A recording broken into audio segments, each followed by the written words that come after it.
तो हेलो दोस्तों, आप सभी का स्वागत है आज के इस नए वीडियो में नए टॉपिक के साथ।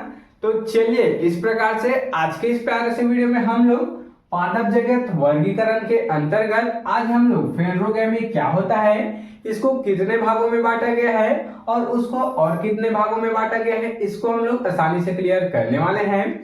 तो फेनरोगेमी को सबसे पहले समझने से पहले यह आखिर आया कहां से, तो चलिए इसको थोड़ा सा 1 मिनट हम लोग यहाँ पर समझने का प्रयास करेंगे।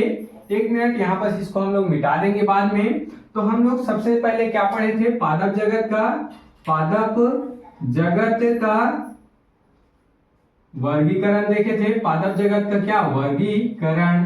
अब इस वर्गीकरण को हम लोग कितने भागों में बांटे थे, 2 भागों में। पहला कौन सा, दूसरा कौन सा, इसको हम लोग पिछले वाले टॉपिक में भी क्लियर कर चुके हैं। आज हम लोग फिर से समझ लेते हैं। पादप जगत वर्गीकरण को 2 भागों में बांटे थे। पहला था यहाँ पर क्रिप्टोगैमी, दूसरा था फेनरोगैमी देख सकते हैं, और इसी को हम लोग आज क्लियर करेंगे। और क्रिप्टोगैमी को कितने भागों में बांटा था, यहाँ पर क्रिप्टोगैमी को 3 भागों में बांटा गया था। कौन कौन सा, तो उसको देख लेते हैं। पहला था थैलोफाइटा, दूसरा था ब्रायोफाइटा, तीसरा क्या था टेरिडोफाइटा। और इसको हम लोग आसानी से क्लियर कर चुके हैं, अर्थात पादप जगत वर्गीकरण के अंतर्गत ये वाला हिस्सा हमारा कवर हो चुका है। आज की इस वीडियो में हम लोग ये वाले हिस्से को कवर करने वाले हैं, अर्थात फेनरोगेमी क्या होता है, इसको और कितने भागों में बांटा गया है, इसको हम लोग आसानी से क्लियर करने वाले हैं। तो चलिए यहाँ पर बिना किसी समय गंवाए इसी को हम लोग समझने का प्रयास करते हैं कि आखिर फेनरोगेमी क्या है। तो देख सकते हैं हम लोग 2 भागों में बांटे थे। कौन कौन से पादप जगत वर्गीकरण को, पहला तो हो गया क्रिप्टोगैमी, दूसरा फेनरोगैमी। अब क्रिप्टोगैमी में पुष्प नहीं पाया जाता था, जबकि फेनरोगैमी में पुष्प पाया जाता था। अब इसमें पुष्प पाया जाता है, लेकिन एक दिक्कत यहाँ पर और आ गया, एक प्रॉब्लम और आ गया। पुष्प तो इसमें पाया जाता है, लेकिन इसमें बीज भी पाया जाता है। अब इसमें बीज फल के अंदर होगा या फल के बाहर, तो इस आधार पर फिर से इसको 2 भागों में बांटा गया। जो फल के अंदर होते हैं बीज, उसको क्या कहते हैं, उसको आवृत्त बीज कह देते हैं, और जो फल के बाहर बीज होते हैं उसको अनावृत्त बीज यहाँ पर कह देते हैं। और आवृत्त बीजी पौधे और अनावृत्त बीजी पौधे इसी को कह दिया जाता है।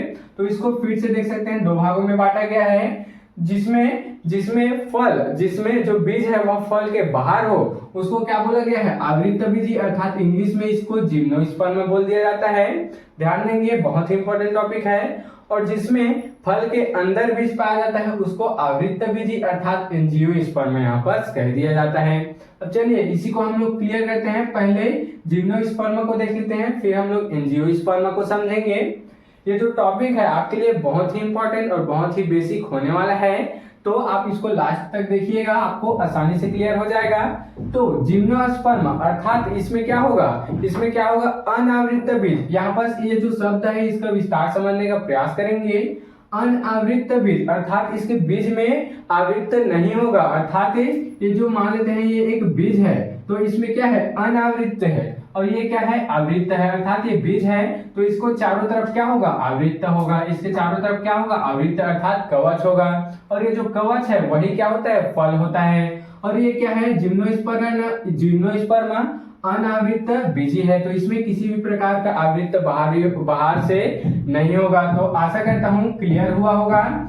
इसमें क्या होता है, आवृत्त होता है, अर्थात चारों तरफ से ये बंद रहता है, बीज अंदर में क्या होता है, सुरक्षित रहता है।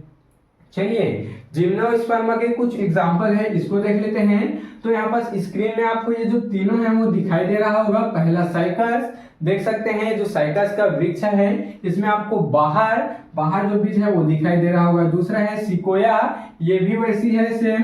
तीसरा क्या है, चीड़ का पेड़ आप कभी न कभी देखे होंगे, स्क्रीन पर देख सकते हैं, ये चीड़ का पेड़ है और इसमें जो बीज है वह बाहर तरफ है। बस ये जो जिम्नोस्पर्म है इतना ही यहाँ पर क्लियर हो चुका है। इसमें बस एग्जांपल में आप ये जो 3 है याद रखिएगा, साइकस, सिकोया और चीड़ का पेड़, इतना आप लिख देंगे। चलिए अब हम लोग जिम्नोस्पर्म को समझने का प्रयास करते हैं, जो कि आपके लिए बहुत इंपॉर्टेंट होने वाला है। अब इसमें एंजियोस्पर्म को समझेंगे। जिम्नोस्पर्म ये रहा, तो जिम्नोस्पर्म में कुछ उदाहरण देख चुके हैं, इसको अच्छी तरह से सही समझ चुके हैं। अब एंजियोस्पर्म देख लेते हैं, तो इसमें क्या होगा, इसमें जो बीज है वह फल के अंदर में होगा, जैसे कि इसके एग्जांपल में है नींबू। अब नींबू के अंदर में क्या होता है, बीज होता है, देख सकते हैं आप। इस प्रकार से जो नींबू होता है वो यहाँ पर होता है, देख सकते हैं।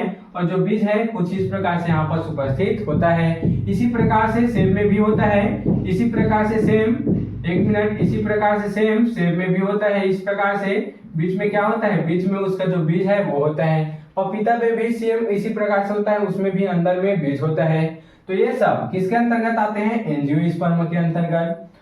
अब ये जो एंजियोस्पर्म है आवृतबीजी है, इसको भी दो भागों में बांट दिया गया। कौन कौन सा, पहला है एक बीजपत्री, दूसरा है दो बीजपत्री। अब बीज तो पाया गया, अब इस बीज में कौन एक बीजपत्री है, कौन दो बीजपत्री है, इसके आधार में फिर से बांट दिया गया। तो इसको सबसे पहले समझ लेते हैं, एक बीजपत्री दो बीजपत्री क्या है। तो ध्यान देंगे, सबसे पहले आपको ये जो एक बीजपत्री बीज है इसको बता देते हैं। तो एक बीजपत्री अर्थात ऐसे बीज जो तोड़ने पर दो भागों में, दो बराबर भागों में नहीं बढ़ते, उसको एक बीजपत्री बीज कहते हैं। और दो बीजपत्री अर्थात ऐसे पादप के बीज जो आसानी से दो भागों में बढ़ जाते हैं, जैसे कि चना हो गया और क्या हो गया, मटर हो गया। जैसे ही हम लोग उसको तोड़ते हैं तो दो भागों में बढ़ जाता है, तो वो दो बीजपत्री। एक बीजपत्री कौन सा, जो दो भागों में नहीं बढ़ पाता, गेहूं हो गया, चावल हो गया, ये सब दो भागों में नहीं बढ़ पाता बराबर, तो ये क्या है, एक बीजपत्री। अब एक बीजपत्री के जो पत्ते होंगे वो कुछ इस प्रकार से होंगे, वो कुछ, एक मिनट, एक बीजपत्री के जो पौधे हैं वो कुछ इस प्रकार से होंगे, डायरेक्ट इस प्रकार से। जबकि द्विबीजपत्री के जो पौधे हैं उसके पत्ते कैसे होंगे, दो भागों में बटे हुए इस प्रकार से होंगे। तो इससे आप इसका भी पहचान कर सकते हैं। चलिए एक बीजपत्री दो बीजपत्री का उदाहरण देख लेते हैं। तो इसके कुछ उदाहरण है एक बीजपत्री के, धान हो गया, गेहूं, जौ, बाजरा, और अलग अलग है आलू, हल्दी हो गया, यहाँ पर अदरक भी आ सकते हैं, और मक्का आदि। ये सब क्या है, एक बीजपत्री पादप होते हैं। इसके जो बीज है, धान को अगर हम लोग देख सकते हैं, धान इस प्रकार से होता है, धान कैसे होता है, इस प्रकार से होता है।